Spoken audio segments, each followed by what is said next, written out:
Hey guys, I'm Vincent Napoli. I'm the lead system designer here at Sony Santa Monica.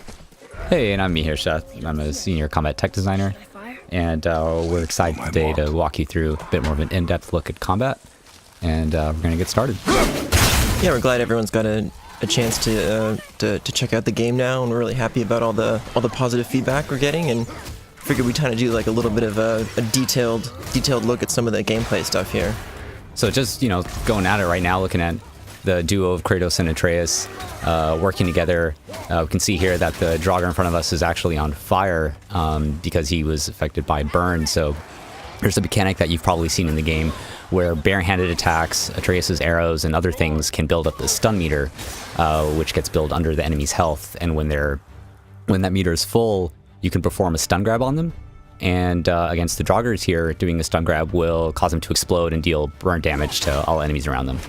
And we've cheated a little bit here. We've kind of unlocked some of abilities that Kratos and Atreus are going to get a little bit later, like the precision throw here, which is I think one of the cooler parts of the thrown axe is if you land a critical throw on an enemy, and then you'll sort of notice this flare up, a little bit of a lens flare, and then if you recall the axe right at that exact time, you'll sort of charge the axe up, which lets you do either a combo throw or your next attack sort of has additional properties on it. So that was a really cool setup. Kratos froze an enemy with an axe, kicked it into another enemy, frosted that enemy, launched him into the air, and then threw his axe to impale him into a tree. So those are the types of pretty interesting setups that the axe allows you to do. And actually, Vince over here worked on the axe a bunch and can tell you a bit more about the types of things it can do. Didn't we started with the impale, right? That was the very first thing we did with the thrown axe was. Once we impaled the guy, we're like, all right, maybe we should throw this axe. Some juggling action into the wall, build some stun.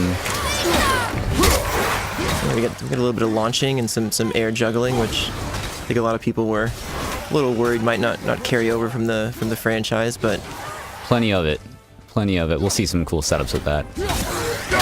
So over here, Atreus runs up, and he'll be doing this a lot in combat. He'll jump up on an enemy and kind of like choke onto them for a while, and it leaves them incapacitated for a bit. And when they're in that state, it gives you a few options. So in that clip that we just saw, Kratos goes to go for a launch, and when he launches an enemy, Atreus will jump up, causes the enemy to bounce off the ground, and that will do massive stun damage. Yeah, I think Atreus is a little bit, he's upgraded here as well, right? Because there's a... Yeah, he gets a lot of options, just like you can upgrade Kratos in his moveset. You can also do the same for Atreus, and I think people will be surprised the more they play the game what that can lead to. There's, we've done a lot. We're excited to see what people do with the types of combinations, because that's one thing that I think will be really different about this game is Atreus brings something different to every fight, and so a lot of the fights end up playing out really dynamically. And over here we have a Hell Reaver, and Hell Reavers are actually resistant to the Leviathan Axe because the frost element, and so here's barehanded combat is the best way to go about that. Usually they're more annoying than that, but I think he was kind of ready for that one. Played this one before. Yeah, so throughout the world you'll find chests like these, and they'll reward you with different types of legendary attacks. Chests, right? Yeah, legendary chests. And so this one over here gives you a runic attack called Hell's Touch. And so the way runic attack works is that they're gems that you can essentially slot into the Leviathan Axe, which we're going to see in detail here, it looks like. Yeah. This tutorial for... Yeah, going through all of that. It's pretty... There's quite a lot for you to find, and there's a light and heavy runic attacks variants, and they do different types of things. Some of them apply a lot of stun, some of them frost enemies, some of them do AoE damage, some of them do line damage. So this one over here it's like a really quick burst, and we're going to see how Kratos uses it in just a bit. That was, I think, the first one that most of the team just played the entire game through, right? Yeah, I know. It's funny. The simplest. Let's go. Not yet. It's the simplest attack. Yeah, it's like the first one you get, but it's still useful. It's always like a good vanilla choice, always safe. Corey just plays the entire game with it, I think. Refuses to switch. I'm slipping. Stay calm. Almost there. And I remember like all the iterations of the scene. This was one of the earliest scenes we had.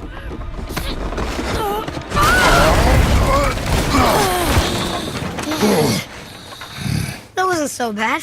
Slow down. Your haste will cost us. I always wonder what Kratos is Sorry. looking at right over here. He doesn't care about the enemies. Yeah. He's not that worried. More Draugr. But these aren't moving. Are they dead? So the enemies that we've highlighted primarily in this video are the Draugr, and they're the most common enemies that you'll find in the game. We have lots of different variants of them, and you know, sometimes they're just hanging out in the environment like this, where you don't know if they're alive or whether they're just kind of turned to stone. That was a nice weapon switch. So you can kind of sheathe your axe in the middle of combat, and switching the bare hand, and that's what he did right over there. He's also got some permafrost on the axe, it looks like, which is a skill you'll get a little bit later than here usually, but if you're able to get a series of hits without getting interrupted in a short time span, the axe sort of supercharges with a permafrost ability, which means that every hit you do starts to apply frost to enemies. It also increases damage and does some other secret things under the hood. Once you unlock that ability, the key to combat is basically keep your pressure up and don't get hit, and you'll be rewarded. I think this is the axe recall that is famous on the internet for a bit, right there. The well-positioned axe recall goes through 3 enemies. It's definitely an advanced skill to using the axe, is knowing like where to be and how to throw it out and when to recall it. I feel like that was an accident. He didn't do that on purpose, but he's getting credit for... That was actually a charged axe throw. Sometimes you'll see like a little blue spark on the axe light up, and you can charge the throws to do more damage and more frost. It does not matter if you fire only once. Show me control. Quality advice, just in general. We could all learn a bit from Kratos. He's full of tips the whole game, I think. Yeah. Look at this. So every once in a while you'll see these green shards on the ground, and those give you health. But what's kind of cool about them is that when Kratos gets health, he steps on them, and actually, small radius around that, you'll actually hit enemies back. And so there's some pretty there's some pretty cool setups that you can do by continuing like little like off the ground combos by triggering the health pickup. Something's breaking through the wall. New enemy intro here, the Heavy Draugr. This guy's a lot more buff. He's tankier, hits harder. He'll eat some of your attacks, and Yeah, he's so got that attack just had a yellow flash, and that means that that attack must be parried. It cannot be blocked. So over there, you'll see it break through the block. But right there, good parry. Oh, because he had the because he's hitting him in the back, right? He got increased stun. Yep. Yeah, you build increased stun if you hit enemies in the back, and so there's certain combos and certain setups that make that a bit easier. Also, slowing enemies using the frost property of the axe will help you do that. That was pretty sweet. Frozen enemies can be kicked out. That was a nice ring out over there. Oh, here we go. We got. Yeah, so in the game you can collect talismans, which can augment your abilities, and that talisman allows the Realm Shift ability, which can be triggered by a last-second dodge. And he used the opportunity in that Realm Shift to use one of the other runic attacks that has been unlocked for the purpose of this video, called the Glaive Storm. Yeah, Glaive Storm will basically, the axe sort of has a mind of its own, and it'll seek out sort of anyone you can see and hit all of them before returning. It's a pretty good fire and forget runic attack. Do you hear that? What is it? We will see. Stay close. It's one of the things I never saw people comment about in this video, but actually, when you're climbing up and around this environment, you can see little pathways that there's some little chests hidden here and there, and that's one of the cool things about this level, is that there's a lot of places to explore, a lot of nooks and crannies. So over here, we're gonna get introduced to the Revenant. She's one of the first sort of specialized characters, right? Yeah. Kate ended up. Yeah, Kate Dave Meehan? Saltzman was the designer who worked on her a lot. The trick with the Revenant is she's got this this barrier, and while it's up, she moves too quickly for the axe. So anytime you throw the axe or try to attack, she'll evade, and you need Atreus' arrows to kind of keep her in place. So this character was pretty frustrating for a long time internally, just because the type of character that is, but thought we ended up getting to a pretty good place there. It took a lot of tuning and iteration, but it feels like it's just evasive enough and just maneuverable enough that it's not super frustrating to fight, and you can kind of handle it, but it does require you to sort of do different things. Yeah, I think it's funny the first time you fight the Revenant, you're just by yourself, and you're like, oh, this isn't too bad, it's pretty easy. But then the whole magic to that enemy is when you pair it with different enemies, and then you realize, like, uh-oh, this this enemy's a lot harder than I thought. I guess we need to get Yeah, then back of course up. later there'll be some sneakier Revenants with some additional abilities, and it gets even more complicated. So.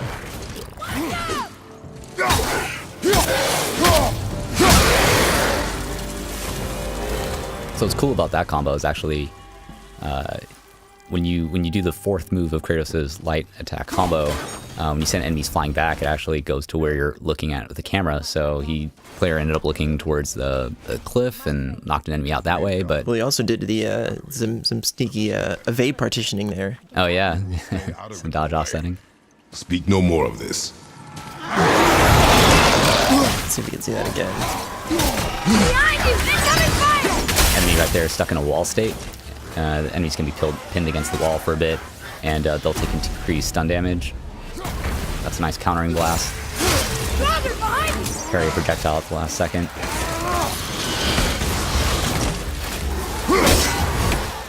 Yeah, it was the highest damage attack there was the Executioner's Cleave. That's pretty much the... Crowd pleaser. Yeah, so you saw over there, actually, a precision shot with the axe caused the enemy to spin around, and we talked a bit earlier about enemies taking more stun damage when they're hit in the back, and that's a good way to set it up. Yeah, he actually followed up too with one of the later attacks you unlock with some of the recall attacks, which are some of the final Roy, over here. final sort of special things you can do, sort of when you mix up the barehanded shield stuff between the axe. Yeah, so normally you can press triangle to recall the axe, but once you unlock the recall attacks, you can actually do attacks that involve recalling the axe inside of them. Even the world Some of the more flashier stuff. Oh. Thor must have smashed Nice his story head. time with Atreus. See? But look! Hrungnir's body squished him. Kratos loves a good story also. He seems pretty... He's got a few stories of his own. I was surprised. The more I played, I was like, huh, I could listen to Kratos for a good while.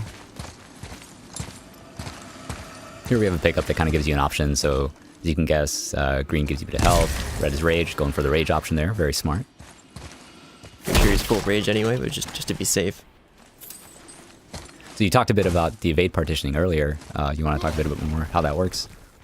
Yeah, I mean, we especially with the new evade, we wanted to go with the idea that you could sort of have this option between sort of the get way out of dodge evade, you know, going back several meters, sort of kind of like an ode to the old school evade, and then for people who wanted to sort of stay in combat, we kind of split the evade into two. So if you just evade once, you'll do sort of a quick sidestep.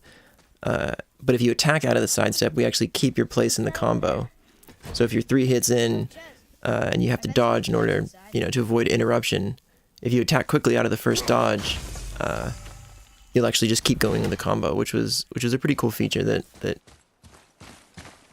Yeah, I mean it's one of those things that a lot of players, you know, they'll just kind of go through the combos and mash through. But for more advanced players, especially in harder difficulties, it's definitely one of the key tactics to keep your combos up and not get hit. When you do it every once in a while accidentally, it's still kind of nice. You don't really ever not want to do it, so that's always good. So the enemy we have over here is a higher level Hell Reaver, and you can see a little like frost armor all over it. And the axe is directly resistant, so you'll see it bounce off. Sneaky Revenant. Yeah, this fight always gets people. A couple of Heavy Draugrs. In contrast to the first time when you fight her, I think people are always surprised in this fight. I think on the God of War difficulty, this fight took me hours the first time I played it. It's maybe one of the hardest fights in the game on that difficulty somehow.